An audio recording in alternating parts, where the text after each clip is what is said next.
Have you ever read a Goosebump book by R.L. Stine? Maybe when you were a kid. Do you remember how those books were structured? At the end of every chapter, you are left with a cliffhanger. You know, to keep your young mind reading. R.L. Stine was a master at doing this. However, as we've gotten older, we've become more suspect to that, oh, there's a sound behind the door trick. You flip the page, and next chapter it turns out to be a cat or something else inconsequential. You could only fool an adult so many times with that. Take this example from one of R.L. Stine's classic, Shocker on Shock Street. This is the end of chapter 26. I suddenly felt a chill. A dark shadow slid over me, and I realized I wasn't alone in the house. Gotta turn the page now. Chapter 27. I spun around with a gasp.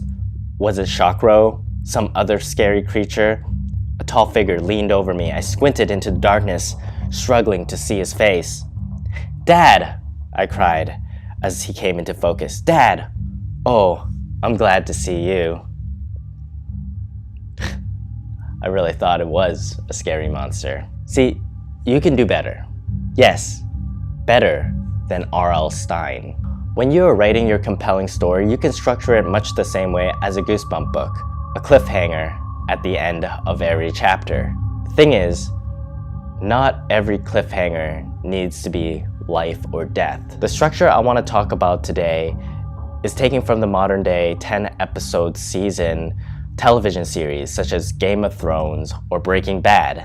I'm going to break that down for you and show you how to write a compelling story as interesting as one of those television shows. Keep watching.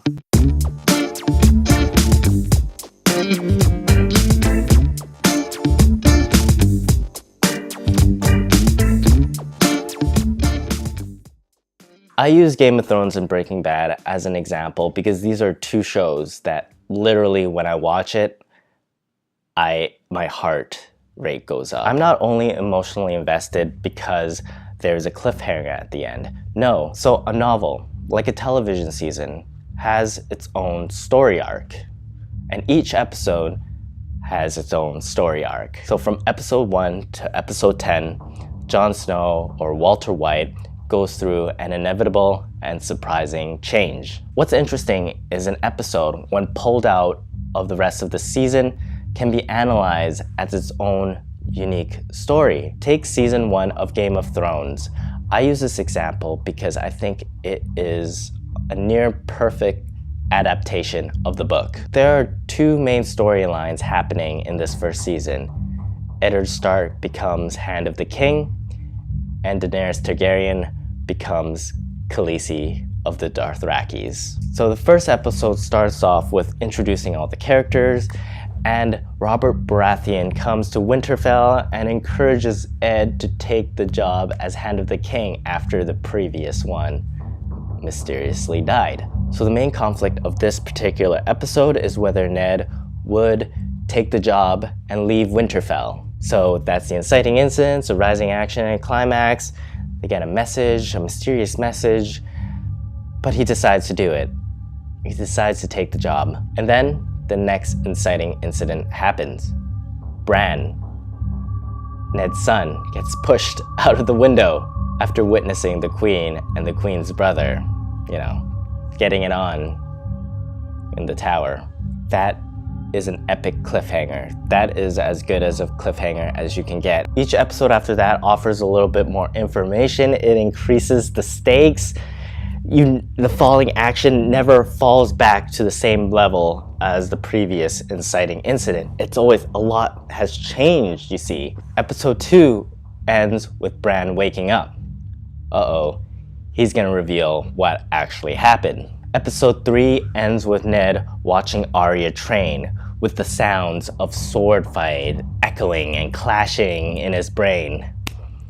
This is foreshadowing. Something bad is gonna happen. Episode 4 ends with Catelyn Stark arresting Tyrion, accusing him for being the one trying to murder Bran to conceal the secret that he knows. This is the start of the war between the Lannisters and the Starks. Episode 5 ends with Ned and Jaime battling out on the streets, and then one of Jaime's men just stabs Ned in the back of the legs. It's ruthless. So, episode 6 ends, and here is where that variety I was talking about is inserted, because episode 6 ends with the B story, Daenerys Targaryen's story over in Essos. It ends with her brother Viserys, which is this total dick the whole show, who's been forcing Daenerys to do stuff, marry Khal Drogo, blah blah blah, he's entitled. He gets gold poured over his head. This is life-changing for Daenerys, because now, with Viserys dead, she has essentially freedom to be her own person. This is a big moment. A lot is about to change for this character, which leads us to the end of episode 7.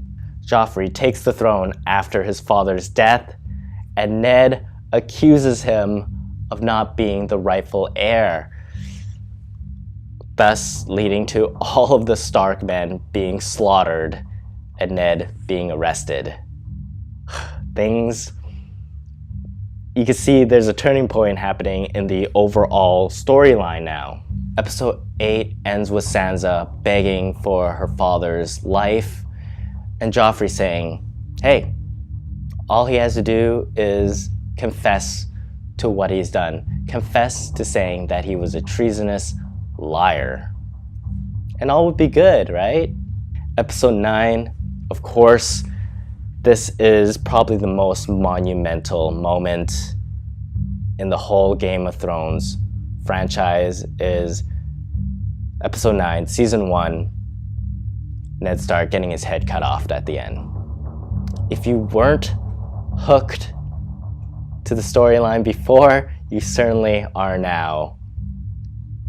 Maybe the Red Wedding, but this, episode 9, that is the climax. That is when things absolutely change. And episode 10 ends with Daenerys hatching her dragon eggs in the fires of Khal Drogo's pyre.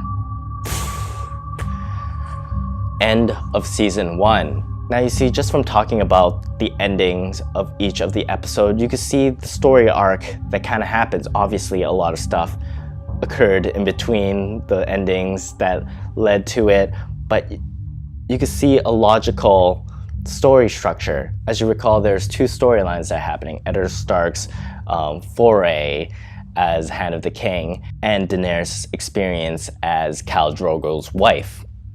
So, at the end of the season, that is resolved. We know what happened. We know how all that went down. So that is the overall story arc, and within each episode, there's its own little story that happened. So here is the writing/editing exercise I want you to do. After you are done writing your first draft, I want you to break it apart. Break it into 10 sections. And then for each of the sections, I want you to create a micro storyline. So when you pull it aside, it could live on its own as its own individual short story. At the end of each of those sections, I want you to create a cliffhanger, a juicy one that relates to the overall storyline of the whole entire story. I want it to increase the stakes for your character. All right, got it? Give it a shot. Let me know how it turns out in the comments below. And if you found this video helpful and if you enjoyed it, please give it a like. And if you want more tips on writing, editing, or just need a little bit of encouragement, please subscribe to this channel. I'm Elliot Chan. I'll talk to you next time.